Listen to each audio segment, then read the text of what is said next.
Hi friends, morning. ನೀವೆಲ್ಲ ಹೇಗಿದ್ದೀರಾ? ನೀವೆಲ್ಲ ತುಂಬ ಚೆನ್ನಾಗಿದ್ದೀರಾ ಅಂತ ಅಂದ್ಕೊಳ್ತೀನಿ. ನಾನು ಕೂಡ ತುಂಬ ಚೆನ್ನಾಗಿದ್ದೀನಿ. ಒಂದು 3-4 ದಿನದಿಂದ ನಾನು ಬ್ಲಾಗ್ ಮಾಡಿದ್ದಿಲ್ಲ. ನನಗೆ ಹುಷಾರೇ ಇರಲಿಲ್ಲ. ನೆಗಡಿ, ತಲೆನೋವು, ಜ್ವರ.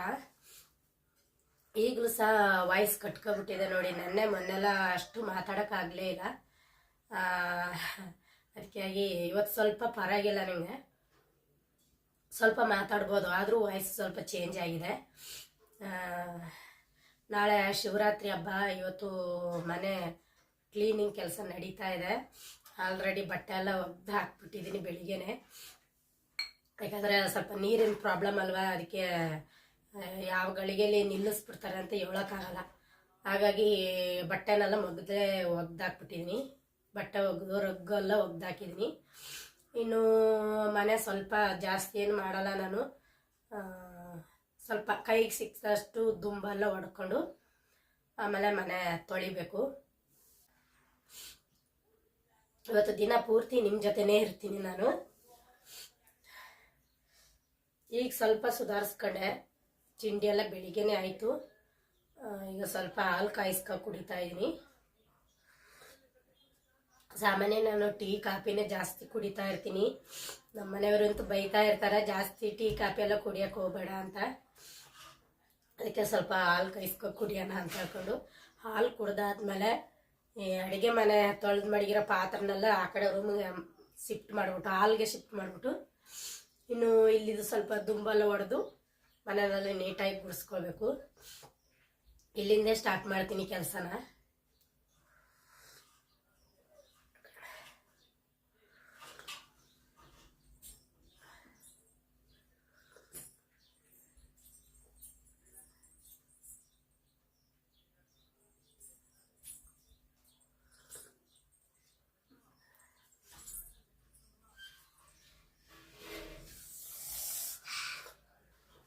ಇವಳನ್ನಂತೂ ಒಂದು ಜಾಗದಲ್ಲಿ ಕೂರಿಸ್ಲಿಕ್ಕೆ ನಾವು ಎಷ್ಟು ಕಷ್ಟಪಡ್ಬೇಕೇನೋ.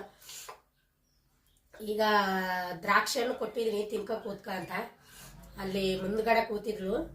ಈಗ ನನ್ನ ವಾಯ್ಸ್ ಕೇಳಿದ ತಕ್ಷಣ ಇಲ್ಲಿಗೆ ಓಡ್ ಬಂದಿದ್ದಾಳೆ. ಈ ಬಿಸಿಲಲ್ಲಿಂತೂ ನಮಗೆ ಈಚೆ ಹೋಗೋಕ್ಕಾಗಲ್ಲ. ನೆಲಕ್ಕೆ ಬೆರಿ ಕಾಲಲ್ಲಿ ನೆಲಕ್ಕೆ ಮಡಗ್ಬಿಟ್ರೆ ಅಂತೂ ಕಾಲೆಲ್ಲ ಫುಲ್ಲು ಕೆಂಡದಲ್ಲಿ ಮಡಗಂಗೆ ಆಗ್ಬಿಡ್ತದೆ. ಅಂಥದ್ರಲ್ಲಿ ಇವಳು ಈಚೆಲ್ಲ ತಿರ್ಗಾಡ್ಬಿಟ್ಟು ಬರ್ತಾಳೆ. ಗಳಿಗೂ ನಾನು ಒಳಗೆ ಕರಿಬೇಕು. ಇವಳನ್ನ ಕರೆದೆ ನನಗೆ ಗಂಟ್ಲು ಇನ್ನಷ್ಟು ಬ್ಲಾಕ್ ಆಗ್ಬಿಟ್ಟಿದೆ. ತಿಂದ್ಯಾ ಅಣ್ಣ? ಕುತ್ಕೋಗು ಮುಂದ್ಗಡೆ. ತಿನ್ನಾಗು, ವೇಸ್ಟ್ ಮಾಡಬೇಡ. ಏನಾದ್ರು ತಿನ್ನಕ್ಕೆ ಕೊಟ್ಟರೆ ಹಿಂಗೆ ಅರ್ಧ ತಿಂತಾಳೆ, ಅರ್ಧ ಬಿಡ್ತಾಳೆ. ಬಿಸ್ಕೆಟ್ ಕೊಟ್ಟರು ಅಷ್ಟೇ, ಬಿಸ್ಕೆಟ್ನ ಅರ್ಧ ತಿಂತಾಳೆ. 4-5 ಬಿಸ್ಕೆಟ್ ತಿಂತಾಳೆ. ಆಮೇಲೆ ಒಂದು ಪ್ಯಾಕ್ನ ಸುಮ್ಮನೆ ಹಂಗೆ ಎಸ್ತಿರ್ತಾಳೆ. ಅದು ಸಾಯಂಕಾಲ ತನಕ ಫುಲ್ಲು ಮೆತ್ತ ಆಗ್ಬಿಡ್ತದೆ.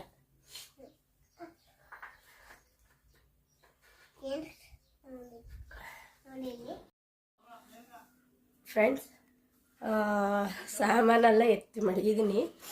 ನೋಡಿ ತೋರಿಸ್ತೀನಿ. ನೋಡಿ, ಇದೆಲ್ಲ ವಾಶ್ ಮಾಡಿರೋದು.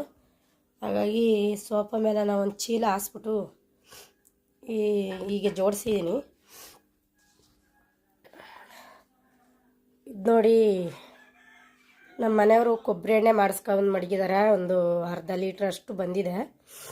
ಒಂದು 7-8 ಕೊಬ್ಬರಿ ಇತ್ತು. 7-8 ಕೊಬ್ಬರಿ ಇತ್ತು. ಅದನ್ನ ಕೊಬ್ಬರಿ ಎಣ್ಣೆ ಮಾಡಿಸ್ಕೊಂಡು ಬಂದು ಮಡಗಿದ್ದಾರೆ. ಅದನ್ನ ಕಾಯಿಸಿ ತಲೆಗೆ ಎಣ್ಣೆ ಮಾಡ್ಕೋಬೇಕು. ಎಷ್ಟು ಪ್ಯೂರ್ ಆಗದ ನೋಡಿ, ತುಂಬ ಚೆನ್ನಾಗಿದೆ.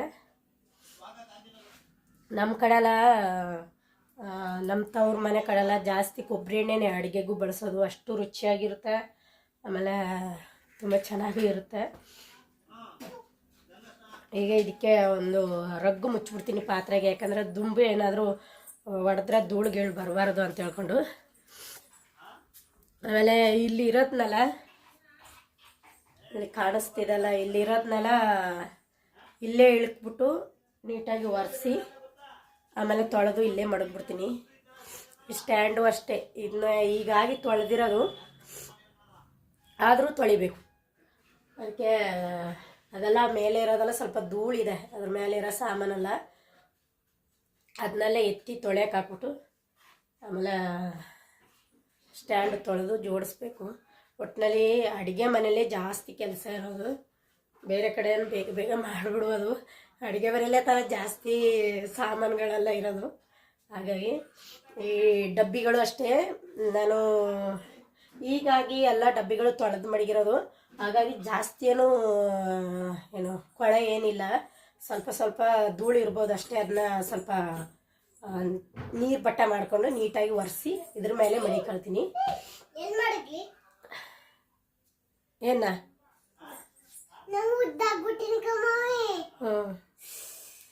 ಉದ್ದಾಗ್ಬಿಟ್ಟಿದ್ದಾಳಂತ.